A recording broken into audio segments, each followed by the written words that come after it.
Well, now that the school year is in session, if you've got a young athlete in your family, then you know that sports injuries can become all too common. So what do you do in case of an injury, and how do you prevent one before it happens? Christian Baldwin is here. Dr. Christian Baldwin is the medical director of the Baptist Sports Medicine Program. Dr. Hi. Baldwin, thank you so much for being here. Absolutely, happy to be here. I'm interested in knowing how many athletes are you seeing or treating a season, a year?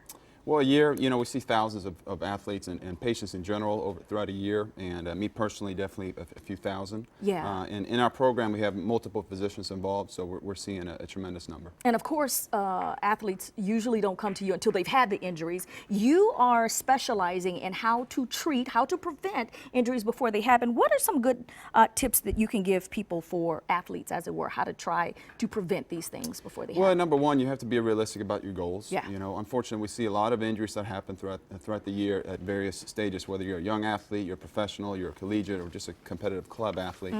So you want to make sure that, number one, you warm up before your activities, and that you definitely stay within your limitations, and then also that you cool down afterwards. Right. It is likely that if you are participating in sports, injuries are likely to happen. That's just some of the things that happen as a byproduct of playing. Right. and playing passionately. I want to talk about what the Baptist Sports Medicine Program does overall. Right. So as a medical director, I oversee this program, and we have a great number of physicians involved, not only orthopedic surgeons, which we have a high number, but we also coordinate with local emergency physicians within the Baptist hospital system. We also have a lot of athletic trainers that are certified and really are the forefront and see the patients on the field, or the athlete. And then we also have physical therapists. So we're involved in the whole process, from trying to prevent injuries to also taking care of the injured athlete, and unfortunately sometimes surgery. And then one of the things we started talking about was how you help patients prevent injuries, some good tips with regards to warming up and that kind of thing. How do you know when it is time to see a sports medicine specialist and not just self-treat at home like a lot of people do, unfortunately? Well, it depends on the injury. Certainly for lower extremity injuries, if you injure your ankle or your knee and you're having a difficult time placing weight on that leg, you definitely need to be evaluated. If you also have symptoms such as a concussion, that's not something to take lightly, and should be evaluated by a professional.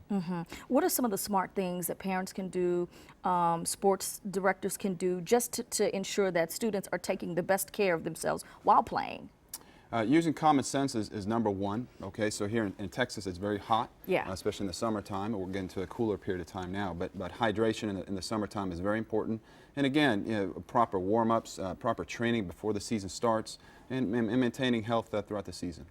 Now, one of the things you say here is most sports injuries do not require surgery. Treatments for a sports injury can indicate the use of pain relievers and keeping the injured area immobilized with a cast or sling. Right.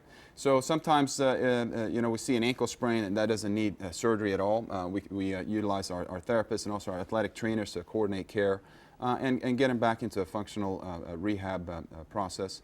And sometimes we use boots for a lower extremity injury. Sometimes we cast people if it's something that needs immobilization. Occasionally for a shoulder dislocation, we'll use a sling or a shoulder immobilizer. Okay, and I understand that there will be a sports injury clinic held very soon. What can we learn there? Well, it's for people to have access to care, Okay. and really to be evaluated by a physician and be plugged into the system. And so that if they have an issue that needs to be dealt with or treated, we can help coordinate that. Wonderful. Okay, the Saturday clinics are held from 8 to 10, running through November 21st, and you do not need an appointment. You can just show up at those various locations? Yep, that's correct. Wonderful. Thank you so much, Dr. Baldwin. We appreciate it. A lot Thank of good you. information. Stay with us, everybody. We'll be right back.